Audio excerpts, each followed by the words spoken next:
नमस्कार स्टूडेंट्स, मैं गावित देवेंद्र और आप सभी का स्वागत है मैथ्स बाय गावित देवेंद्र के अंदर। तो आज हम पढ़ेंगे जियोमेट्री यानी कि ज्यामिति। तो उसमें फर्स्ट क्वेश्चन ऐसा है कि किसी ट्रायंगल एबीसी की दो माध्यिका two medians AD and BE बिंदु जी पर समकोण पर यानी कि राइट एंगल पर on right angle at right angle विभाजित होती है, डिवाइड होती है। यदि AD इक्वल टू 9 सेंटीमीटर तथा BE बराबर 6 सेंटीमीटर हो तब ध्यान BD की लंबाई लेंथ ना करे, फाइंड करे।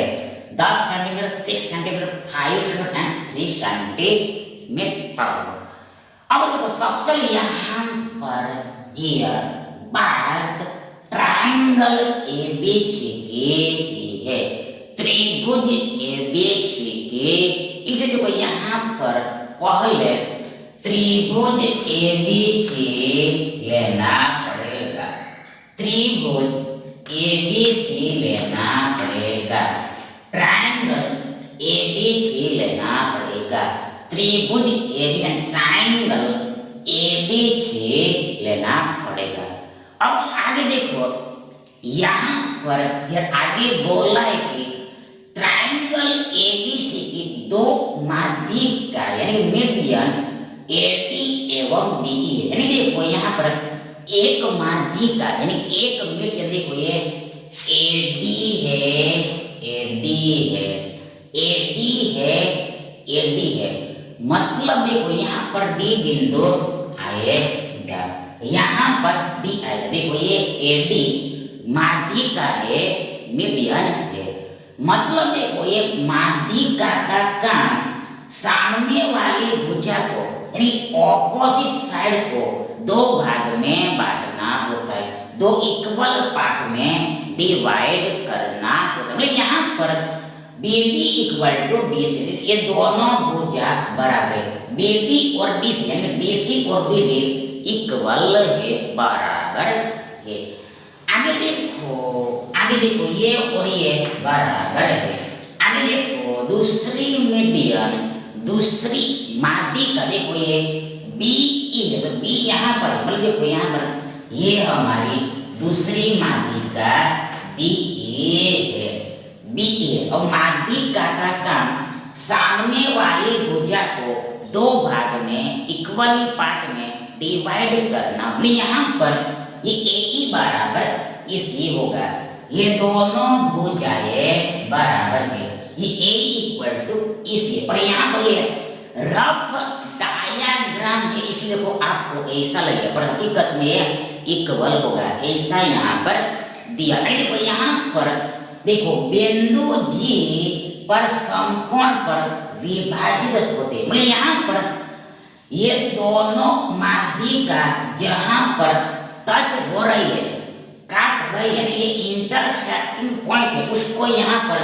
नाम ये G दिया हुआ है, G दिया हुआ है, G दिया। दूसरी बात देखो समकोण पर विभाजित यानी राइट एंगल पर डिवाइड होती, मतलब यहाँ पर देखो, यहाँ पर देखो, यहाँ पर देखो, ये भी 90 का एंगल बनेगा, ये भी 90 का एंगल बनेगा, ये भी 90 का और ये भी 90 का एंगल बनेगा, ये भी 90 का, ये भी 90 का, ये भी 90 का, ये भी 90, हर जगह 90 का ही एंगल बनेगा। क्योंकि देखो समकोण पर विभाजित होती है, हर जगह ऐसे 90 का ही एंगल बनेगा। आगे बोलना है, देखो यहाँ पर AD की लेंथ 9 सेंटीमीटर है, देखो ये BE की यानी दूसरी माध्यिका की लेंथ 6 सेंटीमीटर, तो हमें ये BD निकालना है, या फिर यूं कहे हमें DC निकालना। क्यों देखो ये BD equal to DC, BD कहे चाहे DC कहे एक ही बात है, दोनों सेम ही होगा। इन शॉर्ट यहाँ पर हमें ये BD आउट करना है, कैसे होगा, हाउ टू। अब देखो यहाँ पर सबसे पहले यहाँ पर ये क्या है, दोनों माध्यिकाएं है, ये दोनों मीडियंस है, इसका मतलब ये हुआ कि जो इंटरसेक्टिंग पॉइंट है ये केंद्रक हो गया, सेंट्रोइड हो गया। केंद्रक यानी सेंट्रोइड जी हो गया, ये ग्रेविटी सेंटर हो गया, गुरुत्व केंद्र हो गया। अब देखो ये जी है तो ये जी माध्यिका को 2:1 रेशियो में डिवाइड करता है। ये जी माध्यिका को 2:1 रेशियो में डिवाइड करता है। मतलब यहाँ पर ये सेंटर से ये वर्टेक्स तक की दूरी 2 होगी, तो ये सेंटर से ये साइड तक की दूरी 1 होगी। सिमिलरली इसके लिए देखो ये वर्टेक्स यानी सिर से सेंटर तक की दूरी यदि 2 है तो ये सेंटर से साइड तक की दूरी 2:1 रेशियो में डिवाइड होता है। ये सेंटर यानी गुरुत्व केंद्र माध्यिका को 2:1 रेशियो में डिवाइड करता है, 2:1 रेशियो में डिवाइड करता है। तो अब यहाँ पर देखो AD बराबर 9 सेंटीमीटर। अब देखो AD पूरी 2 + 1 3 यूनिट है, 2 + 1 3 यूनिट। यहाँ पर 3 यूनिट बराबर हमें 9 सेंटीमीटर दिया हुआ है। तो आगे हमें देखो यदि हमें BD निकालना हो, DB निकाल, उसके लिए यहाँ पर हमें ये भुजा है, ये GB चाहिए और ये GB चाहिए। यदि ये दो भुजा निकल गए तो यहाँ पर 90 का आएगा। तो यहाँ पर हम पाइथागोरस नियम अप्लाई कर, तो इसलिए देखो यहाँ पर हमें BG और GB निकला। तो यहाँ पर देखो सबसे पहले यहाँ पर इसमें से ये GB निकलेगा और इसमें से ये GB निकलेगा। तो यहाँ पर 3 यूनिट बराबर 9 सेंटीमीटर। आगे देखो यहाँ पर हमें, तो आगे देखो यहाँ पर 3 यूनिट इक्वल टू 9 सेंटीमीटर। तो आगे देखो therefore 1 यूनिट इक्वल टू ये 9/3 सेंटीमीटर होगा। देखो ये 3 यूनिट को हमने 1 से मल्टीप्लाई कर, देखो यहाँ पर 1 का यूनिट बराबर ये 9/3 सेंटीमीटर होगा। आगे बढ़ रहा है, ये 3 किया 9 होता है। यहाँ पर 1 यूनिट पर 3 सेंटीमीटर होगा। 1 इकाई बराबर 3 सेंटीमीटर होगा, 3 सेंटीमीटर होगा। देखो ये 1 यूनिट है, ये GD 1 यूनिट है, तो ये 1 यूनिट बराबर 3 सेंटीमीटर है। मतलब कि ये GD है, यानी G से लेकर D तक की दूरी, D से लेकर G तक की दूरी 3 सेंटीमीटर है, 3 सेंटीमीटर है। अब यहाँ पर हमें ये GB कैसे निकलेगा? यहाँ पर देखो हमें BE बराबर 6 सेंटीमीटर दिया हुआ। तो यहाँ पर सिमिलरली 2 + 1 3 यूनिट बराबर 3 यूनिट बराबर ये 6 सेंटीमीटर दिया हुआ। Therefore 1 यूनिट इक्वल टू ये 6 डिवाइड 3 सेंटीमीटर होगा। If 3 unit equal to 6 then 1 unit equal to 6/3 centimetre, then answer बराबर 3 दूनी 6 सेंटीमीटर होगा। 3 दूनी से यानी 2 सेंटीमीटर हमें मिलेगा। देखो 3 दूनी 6 यानी 2 सेंटीमीटर मिलेगा। 1 इक्वल टू 2 सेंटीमीटर होगा।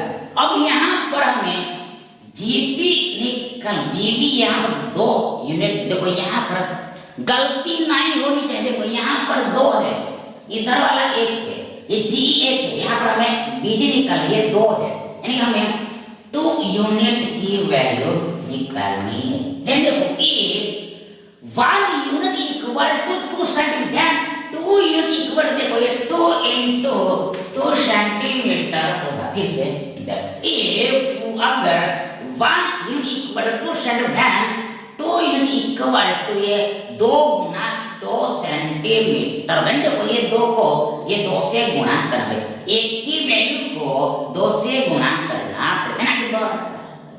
2 दूनी 4 centimetre, that is 2 unit equal 4 that is ये GB बराबर 4 सेंटीमीटर है, GB बराबर 4 सेंटीमीटर है। मतलब देखो यहाँ पर देखो ये ट्रायंगल BGD, ट्रायंगल बीजीडी त्रिभुज बीजीडी में देखो ये एंगल यानी जी एंगल 90 का है। 90 समकोण त्रिभुज जो है राइट एंगल ट्रायंगल। और देखो राइट एंगल ट्रायंगल में यानी समकोण त्रिभुज में 90 के सामने वाली भुजा सबसे बड़ी भुजा होती है और उसको कर्ण यानी हाइपोटेनस बोलते हैं। कर्ण यानी कि हाइपोटेनस बोलते हैं, कॉल्ड हाइपोटेनस। अब यहाँ पर देखिए 20 4 सेंटीमीटर।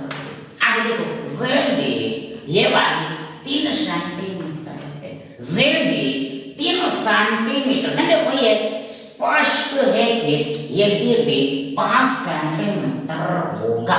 5 सेंटीमीटर सबसे बड़ी भुजा 5 सेंटीमीटर होगी, कर्ण 5 सेंटीमीटर है। कुछ देखो हमें ट्रिप्लेट पता है, हमें पाइथागोरियन ट्रिप्लेट पता है 3 4 5 3 4 5 3 4 5 पाइथागोरियन ट्रिप्लेट होता है। इसलिए यहाँ पर सबसे बड़ी भुजा 5 होगी। यदि ये ट्रिप्लेट आपको पता नहीं है तो आप यहाँ पर पाइथागोरस प्रमेय लगा के भी ये भुजा कर्ण निकाल सकते हो। कैसे? देखो इसको नहीं देखिए, ये खुद से ट्राई कर लेना, खुद से लगा के देख लेना Pythagoras theorem. In short BD कहो चाहे बीसी को 5 सेंटीमीटर होगा, बीडी 5 सेंटीमीटर होगा। 5 सेंटीमीटर देखो ये विकल्प सी हमारा सही विकल्प है।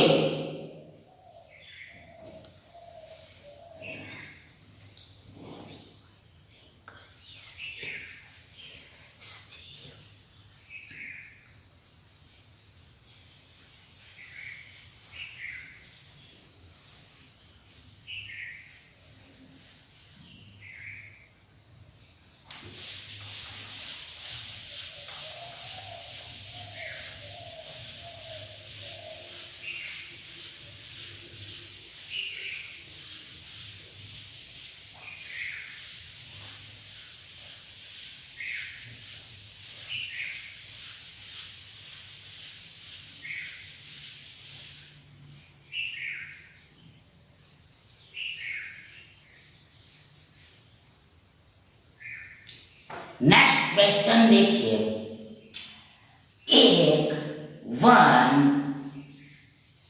चक्रीय यानी साइक्लिक यानी सर्कुलर समलंब चतुर्भुज यानी कि ट्रेपेजियम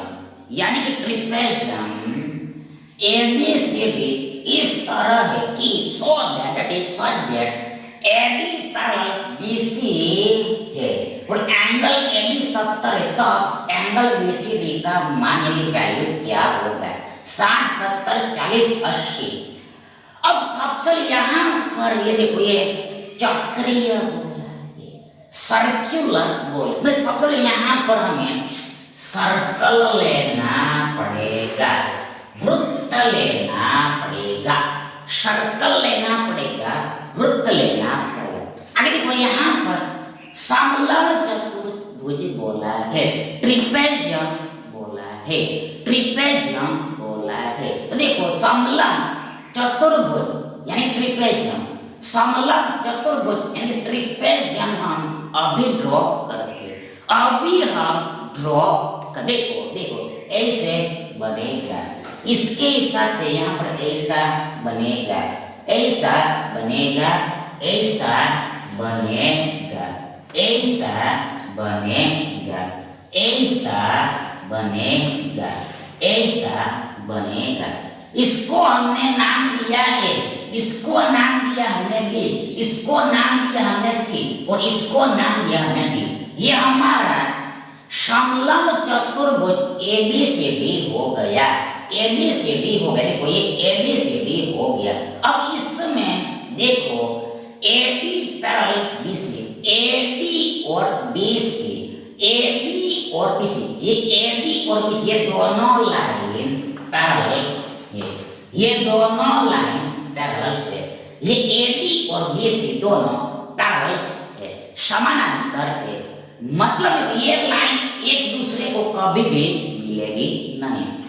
इन शॉर्ट देखो, समलंब चतुर्भुज यानी ट्रिपेजियम किसको बोलते? देखो यदि किसी चतुर्भुज में एनी क्वाड्रिलेटरल देखो, एक जोड़ा यानी एक पैर समानांतर है और दूसरा जोड़ा यानी दूसरा पैर अंतर यानी असमानांतर है, तो उसको ट्रिपेजियम यानी समलंब चतुर्भुज बोलते हैं। फिर से समलंब चतुर्भुज का यानी ट्रिपेजियम का डेफिनेशन परिभाषा ये होता है, देखो एक जोड़ा यानी एक पैर पैरेलल होता है, समानांतर होता है, तो दूसरा जोड़ा दूसरा पैर असमानांतर होता है, अनपैरेलल होता है। देखो ये समानांतर है, ये AB और BC समानांतर नहीं है, नहीं देखो ये दोनों मिल जाएगा, कहीं ना कहीं मिल जाएगा, ये दोनों लाइन कहीं ना कहीं ऐसे मिल जाएगा, टच कर जाएगा, और ये दोनों कभी नहीं, ये सीधा है, ये सीधा नहीं, जिगजैग है, इसलिए मतलब इसको ये हमारा समलंब चतुर्भुज हो गया। अब यहाँ पर देखो ये चक्रीय चतुर्भुज क्या होता है? साइक्लिक क्वाड्रिलेटरल क्या? देखो चक्रीय चतुर्भुज वो होता है मतलब देखो जिस चतुर्भुज के चारों वर्टेक्स यानी चारों शीर्ष वृत्त पर हो, यानी सर्कल के सरकमफेरेंस पर हो, यानी वृत्त के परिधि पर हो, तो उसको चक्रीय चतुर्भुज यानी साइक्लिक क्वाड्रिलेटरल बोलते हैं। फिर से देखो, अब हम ये चक्रीय चतुर्भुज की डेफिनेशन देख रहे हैं, परिभाषा देखो, यदि कोई चतुर्भुज है और उसके चारों वर्टेक्स यानी चारों शिरोबिंदु यानी चारों शीर्ष वृत्त के ऊपर है, मतलब वृत्त की परिधि पर है, देखो वृत्त के सर्कल के सरकमफेरेंस पर है, तो उसको चक्रीय चतुर्भुज बोलते हैं, साइक्लिक क्वाड्रिलेटरल बोलते हैं। क्वाड्रिलेटरल यानी चतुर्भुज, क्वाड्रिलेटरल चतुर्भुज। अब यहाँ पर देखो चतुर्भुज हमें दे दिया है, ये समलंब लेना ऐसा दिया है, चतुर्भुज यहाँ पर हमें समलंब लेना इसलिए ऐसा दे दिया है, इसलिए यहाँ पर हमने समलंब ले लिया है। देखो यहाँ पर चतुर्भुज हमें समलंब लेना इसलिए यहाँ पर हमें चतुर्भुज समलंब चतुर्भुज लिया है। और ये चक्रीय चतुर्भुज की डेफिनेशन ये होती है कि चारों वर्टेक्स चतुर्भुज कोई भी हो, क्वाड्रिलेटरल कोई भी हो, चारों शीर्ष वृत्त के ऊपर होने चाहिए।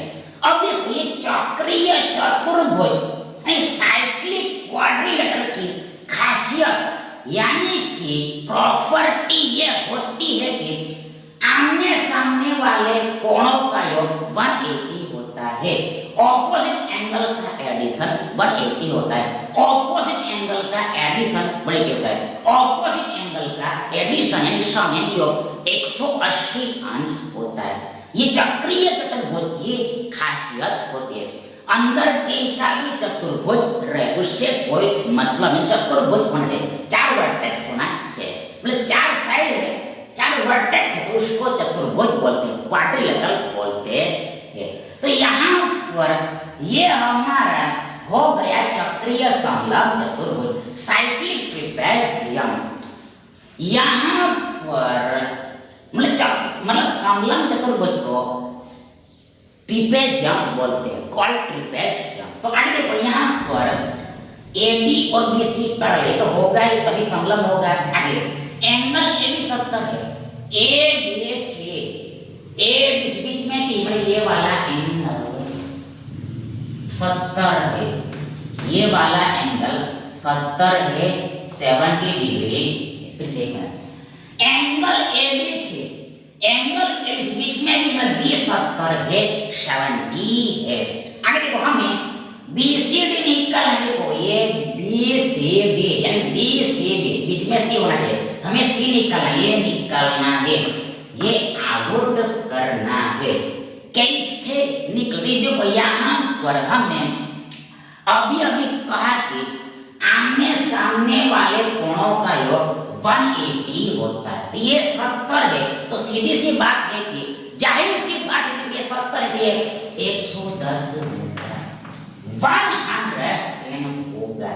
अब यहाँ पर दूसरी बात, ये दोनों लाइन, ये दोनों रेखाएं समानांतर है, पैरेलल, बोलते ये उनकी ट्रांसवर्सल लाइन है, तिर्यक रेखा है, बोले काटने वाली रेखा है। देखो यहाँ पर ये वाला एंगल और ये वाला एंगल का एडिशन 180 होता है, 180 होता है, ये एडजसेंट एंगल का नहीं, आसन कोणों का योग 180। बोले यहाँ पर देखो ये दोनों कोण, ये दोनों एंगल सप्लीमेंट्री सप्लीमेंट्री होते हैं, सप्लीमेंट्री होते हैं, सप्लीमेंट्री होते हैं, संपूरक होते हैं, संपूरक। तो यहाँ पर ये 116 से तो ये फिर से 70 ही हो जाएगा, 70 हो जाएगा। एंगल बीसीडी यानी डीसीबी बीसीडी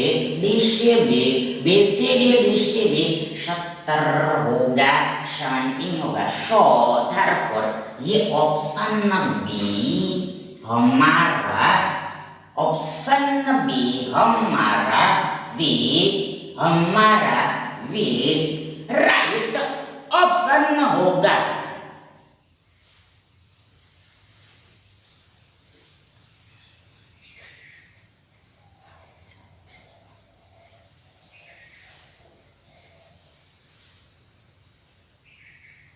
नेक्स्ट क्वेश्चन देखिए, सिमिलर क्वेश्चन है, एक चक्रीय समलंब चतुर्भुज एबीसी इस प्रकार है जिसकी भुजाएं एक तरफ बीसी समानांतर है। यदि एबीसी 72 है तो बीसीडी क्या होगा? 162 18 108 72।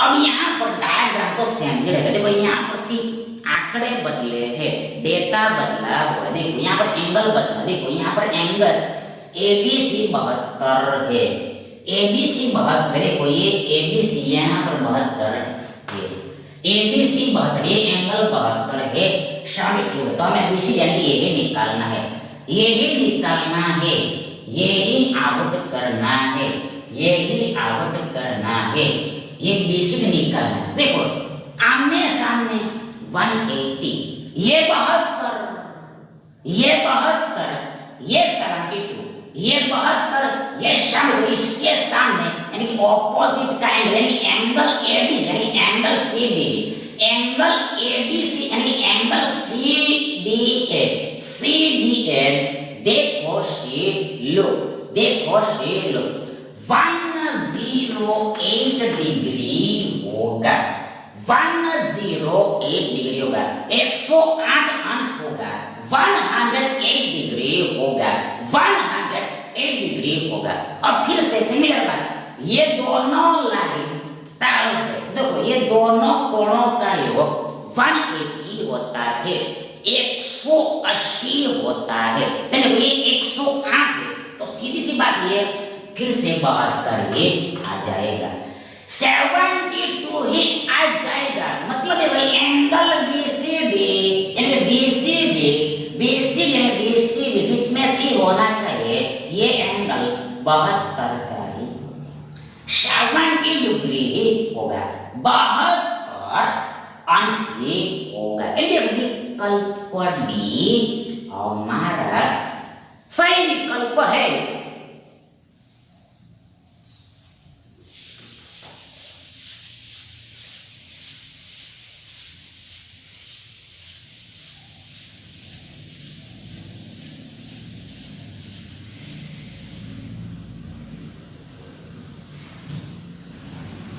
अगला प्रश्न देखिए, एबीसीडी एक समचतुर्भुज यानी रोम्बस है जिसकी भुजा एबी 4 सेंटीमीटर तथा एंगल एबीसी 120 है, तो विकर्ण डायगोनल बीडी की लंबाई लेंथ ज्ञात करें, फाइंड करें। 1 सेंटीमीटर 2 सेंटीमीटर 3 सेंटीमीटर 4 सेंटीमीटर। अब देखो सप्ली यहाँ पर हियर देखो ए बी सी डी एक समचतुर्भुज है, तो यहाँ पर हमें समचतुर्भुज यानी कि रोम्बस लेना पड़ेगा, रोम्बस लेना पड़ेगा, रोम्बस लेना पड़ेगा। यहाँ पर देखो ये हो गया हमारा, ये हो गया हमारा, ये हो गया हमारा, ये हो गया हमारा, देखो ये हो गया हमारा, ये हो गया देखो हमारा, ये हो गया देखो हमारा समचतुर्भुज यानी कि रोम्बस। ये हो गया हमारा समचतुर्भुज, देखो थोड़ा सा टेढ़ा हो गया है, फिर से ड्रॉ करते हैं, थोड़ा सा टेढ़ा हो गया है, फिर से ड्रॉ करते हैं। देखो ये हमारा समचतुर्भुज है, देखो ये हमारा समचतुर्भुज, अभी ठीक लग रहा है, ओके लग रहा है। देखो ये हमारा समचतुर्भुज यानी रोम्बस है, ये हमारा समचतुर्भुज यानी रोम्बस है। मतलब इसकी परिभाषा देखो, चारों भुजाएं इक्वल होती है, रोम्बस की यानी समचतुर्भुज की चारों साइड बराबर होती है, इक्वल को। दूसरी बात देखो, आमने सामने वाली लाइन पैरेलल होती है, समानांतर होती है, आमने सामने वाली लाइन पैरेलल होती है, समानांतर है, आमने सामने वाली लाइन पैरेलल होती है, समानांतर। यहाँ देखो नाम देखो, यहाँ पर ए बी सी डी, इसको दिया ए, इसको दिया बी, इसको सी दिया, इसको बी दिया, A B C D, A B C D, A B C D. यहाँ पर ए बी और डी सी पैरेलल है, और ए बी और बी सी पैरेलल, आमने सामने पैरेलल होता है, वो चारों भुजाएं इक्वल होती है। दूसरी बात, ये समचतुर्भुज में यानी कि रोम्बस में ये चारों कोण 90 के नहीं होते हैं, 90 डिग्री के नहीं होते, नॉट। तो यहाँ पर देखो 90 कहाँ पर देते हो, 90 स्क्वायर में होते हैं, 90 स्क्वायर में। देखो यहाँ पर समचतुर्भुज और वर्ग में यानी रोम्बस और स्क्वायर में थोड़ा सा ही अंतर होता है, थोड़ा सा ही फर्क होता है। मैं देखो वर्ग यानी कि स्क्वायर में देखो चारों भुजाएं चारों साइड बराबर होता है। आगे देखो आमने सामने भुजा समानांतर, आमने सामने भुजा समानांतर, तो ये दोनों में फर्क क्या, देखो इसमें चारों कोण 90 के होते हैं, जबकि इसमें 90 के नहीं होते, बस इतना का ही फर्क है। इसमें 90 के होते हैं, इसमें 90 के नहीं, बस इतना सा ही फर्क होता है, डिफरेंस, बाकी सेम ही होता है। तो यहाँ पर हमें समचतुर्भुज की बात कर रहे हैं, रोम्बस की बात कर रहे हैं। यहाँ पर हियर, आगे दूसरी बात देखो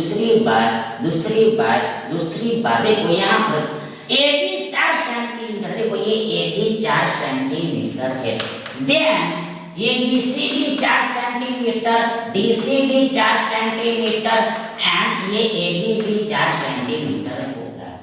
4 सेंटीमीटर, देखो चारों भुजाएं समान है, तो एक भुजा हमें दी हुई है, ये चारों भी देखो एक भुजा हमें 4 सेंटीमीटर दी हुई, इसका मतलब ये हुआ कि चारों साइड चारों भुजाएं 4 centimetre 4 centimetre 4 centimetre 4 centimetre equal है। आगे दूसरी बात, एंगल एबीसी 120, देखो यहाँ पर एंगल एबीसी यानी बी, ये बी एंगल, ये पूरा एंगल 120 का है, 120 डिग्री का है, 120 अंश का है, 120 डिग्री का, ये बी 120 का है। आगे फॉरवर्ड, विकर्ण विधि, डायगोनल विधि,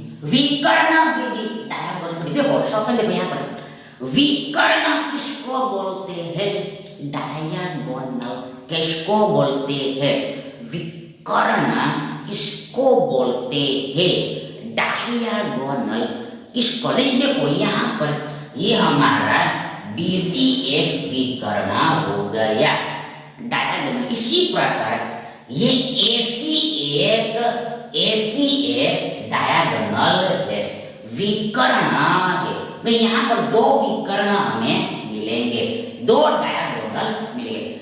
मतलब देखो आमने सामने वर्टेक्स को हमने ज्वाइंट किया तो इसको डायगोनल बोलते हैं।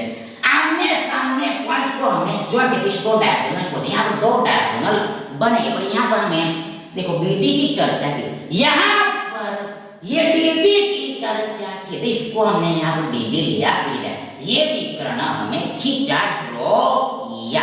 अब हमें इसकी ही लेंथ निकालनी है, इसकी ही लंबाई निकालनी है।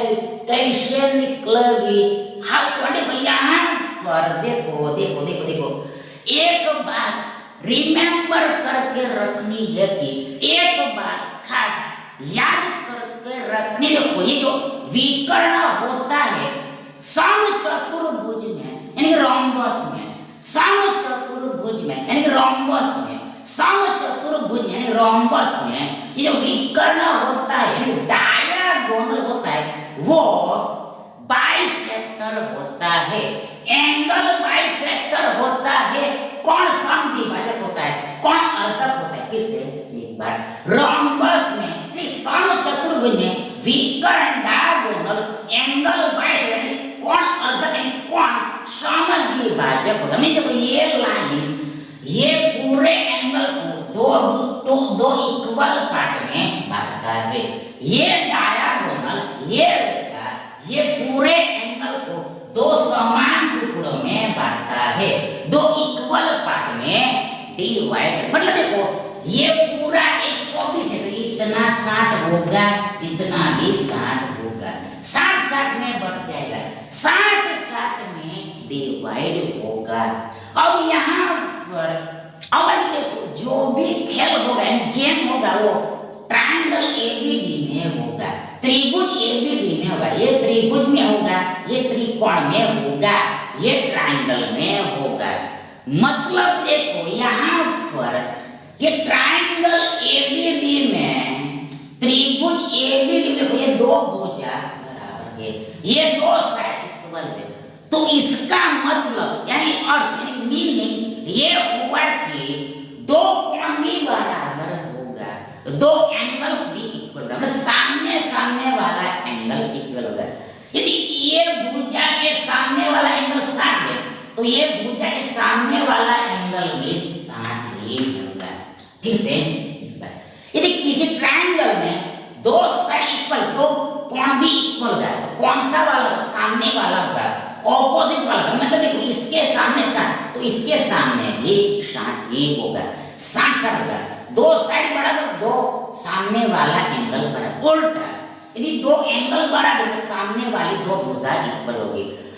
यदि किसी ट्रायंगल में दो एंगल इक्वल है तो उसके सामने वाली भुजा दोनों सामने वाली दोनों भुजा भी इक्वल होगी। ऑपोजिट साइड्स इक्वल होती है, उल्टा भी ट्रू होता है, कॉन्वर्स इज आल्सो ट्रू, सत्य होता है। तो आगे देखो यहाँ पर हमें बीडी निकालना है, ये भुजा आउट करनी है। कैसे निकलेगी? यहाँ पर यहाँ पर देखो ये 60 का एंगल है, ये 60 का एंगल है, तो सीधी सी बात है कि ये भी 60 का ही एंगल बनेगा। फिर से ये ट्रायंगल एबीडी में ये 60 का एंगल है, ये 60 का एंगल है तो ये भी 60 का एंगल बनेगा, क्योंकि देखो हमें पता है कि त्रिभुज के तीनों कोणों का योग 180 होता है। ये 60 है, ये 60 और इसको कंपल्सरी 60 होना ही पड़ेगा तभी 180 बन पाएगा। मतलब ट्रायंगल एबीडी सम देखो ये कौन सा, देखो ये ट्रायंगल एबीसी इक्विलैटरल ट्रायंगल होगा, इक्विलैटरल ट्रायंगल होगा। यानी देखो देखो देखो देखो देखो देखो देखो देखो देखो देखो देखो इक्विलैटरल ट्रायंगल होगा। हिंदी में क्या बोलते हैं? हिंदी में समबाहु त्रिभुज होगा, समबाहु त्रिभुज होगा। ये एबीडी समबाहु त्रिभुज होगा, इक्विलैटरल ट्रायंगल होगा। मतलब देखो तीनों भुजा भी इक्वल होगी, तीनों साइड्स भी इक्वल होगी, तीनों साइड्स भी इक्वल होगी। देखो ये 4 सेंटीमीटर है, ये 4 सेंटीमीटर, ये भी 4 सेंटीमीटर ही होगी। ऑल्सो दिस 4 सेंटीमीटर, ए भी 4 सेंटीमीटर, ए भी 4 सेंटीमीटर, ये डी भी यानी बीटी भी 4 सेंटीमीटर का मतलब देखो तीन कोण बराबर 3 साइड बराबर, उल्टा तीन भुजा बराबर 3 एंगल बराबर, यानी ये देखो ये समबाहु त्रिभुज है, इक्विलैटरल ट्रायंगल है, यानी बी डी यानी डी भी 4 सेंटीमीटर है। और ये चतुर्भुज के लिए विकर्ण है, डायगोनल, ये क्वाड्रिलैटरल, देखो ये क्वाड्रिलैटरल एबीसीडी के लिए ये बी डी डायगोनल है, विकर्ण है। तो यहाँ पर विकर्ण बीटी की लंबाई यानी कि लेंथ ऑल्सो 4 सेंटीमीटर ही होगी, 4 सेंटीमीटर ही होगी। So this option D, option D हमारा भी राइट ऑप्शन है। Thank you.